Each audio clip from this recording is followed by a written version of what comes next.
What's up, everyone? This is like another one of my nightly divination readings that I do, like I said before, pretty much every night. And so I thought I would do something different, and I thought I'd do something called Cow Sim. It's uh, it's a Chinese form of divination in Taoism. It's in American English. It's called, or American, if you want to call it the American language, Chinese fortune sticks. But they are played in temples um, in China and in other places. They've got variations, in Asia of this too.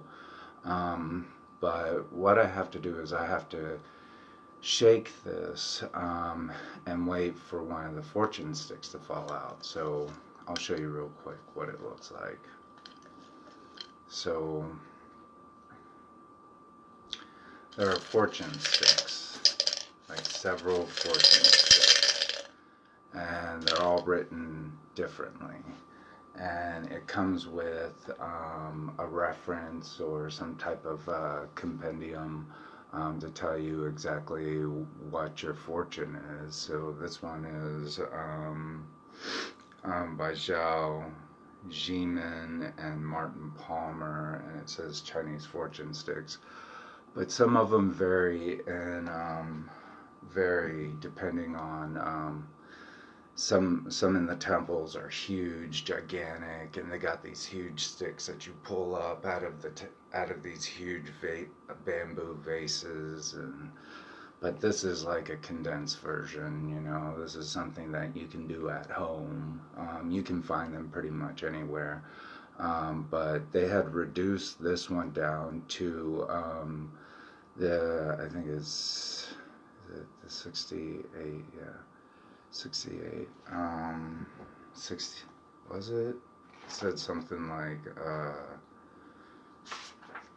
let me see. Yeah, the 64 hexagrams of the I Ching are also, so there's 64 sticks in there, and and they all reference to the I Ching to some degree, but most of them reference to the initial fortune that comes with the stick. So once a fortune comes out, it will tell you a proverb first, and then it will tell you the traditional interpretation, and then the reflection that is within that divination reading.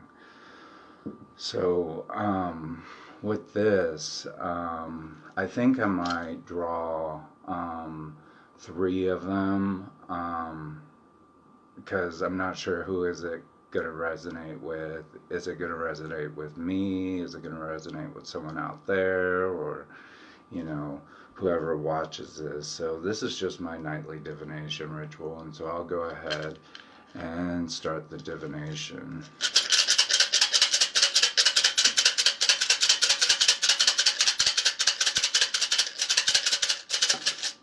Okay, so the first one we got is 43. I don't know if you can see that, but yeah, the number is, let's see how close I can get this to you without it going blurry.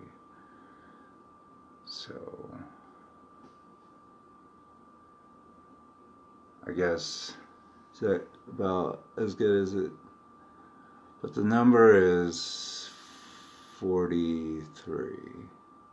It's kind of hard to see. Sorry about that. Let's see if I can bring it up closer. There. So, yeah. Number is 43.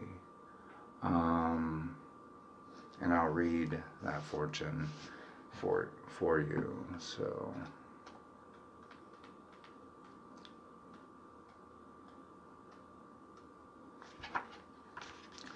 43.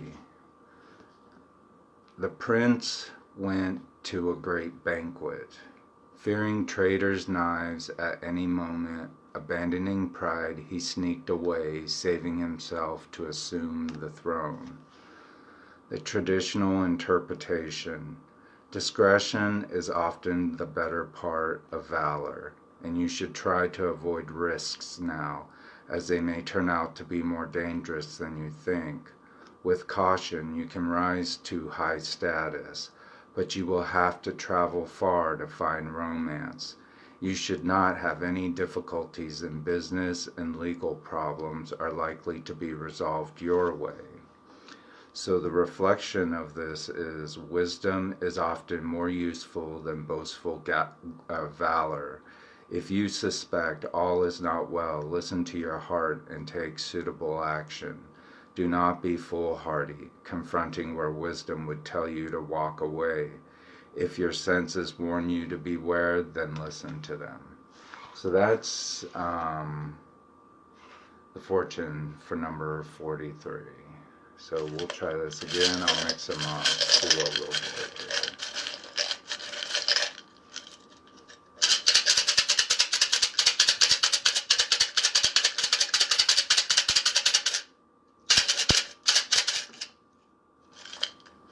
Okay, we have number, let's see if you can get that 9. That's number 9. I don't know if I can get that better on there, but or if you can see that. But the number is 9. Let's see if the lighting is better this way. Anyways, the fortune is 9. I've never had a number 9, so, and I play these often. I play them for several years, so this could be interesting. Number 9. Why bother with the pains of heat, hate, and greed? Just as the full moon lights up the traveler's path, so too can your conscience guide your life. Let your heart be like that moon, full, bright, and clear. The traditional interpretation, the full moon in this fortune represents hope for the future. Though things may seem confused at the moment, if you follow your conscience, everything will become clear. You need to make a clear, divisive,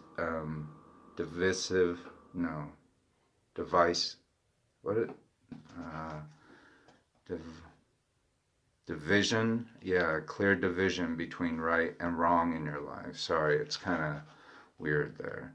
If you do this, it will be a good time for you. Your newfound clarity will benefit both your personal life and your business. The relationship with your family, particularly with your parents, will improve. Reflection.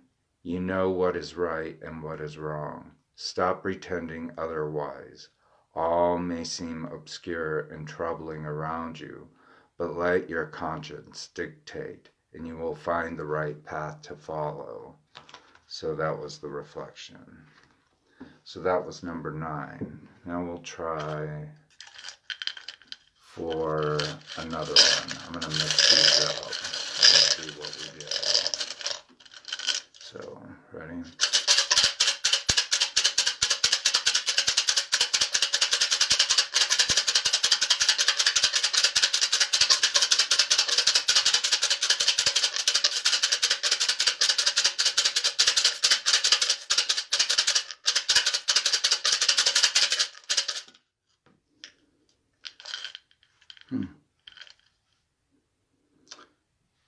Number 1. So I have never gotten number 1 before. As you can see up here is where it's written in Roman numerical numbering system, and over here it's written in the Chinese. So 1 is like one line. But anyways, this is the first time I've ever gotten number one. We'll read this.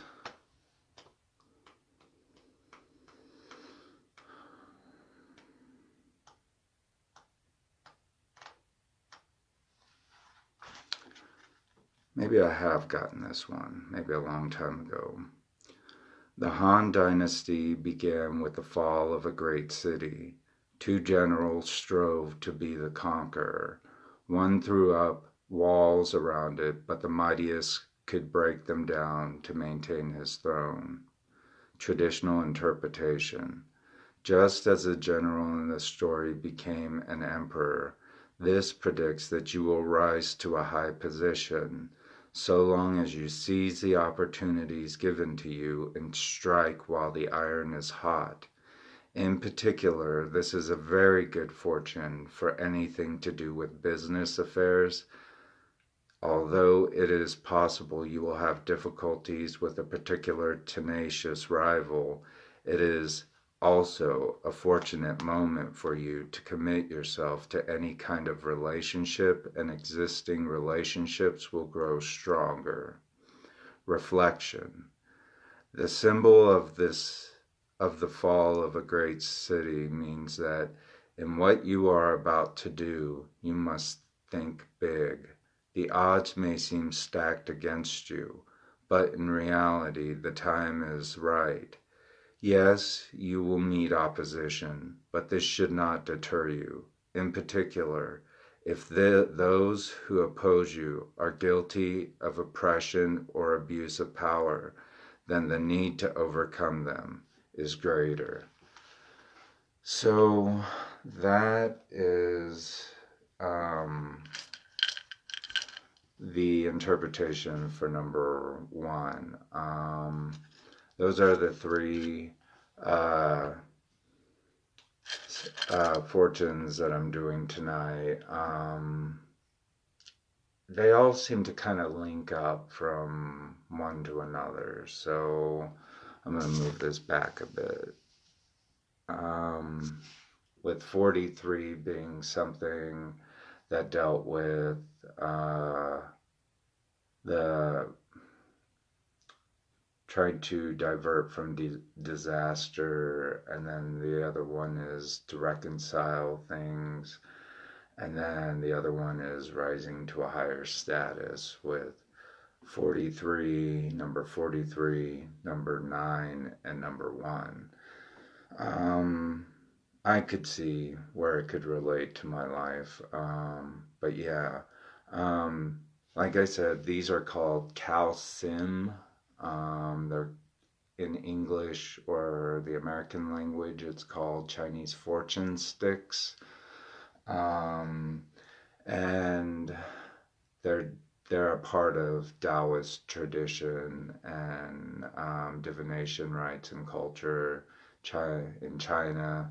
I think they might have them in Korea and Japan. I'm not sure.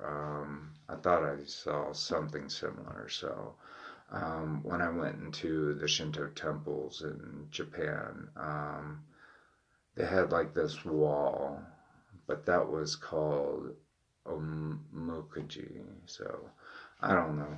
Anyways, I hope you liked it, and if you learned something, and if these resonated with you, I hope it helped in telling you possibly what's in store for your future. I can only hope and see. You know, there's so many paths with this, so who knows where it'll lead. Anyways, you guys have a good night. Bye.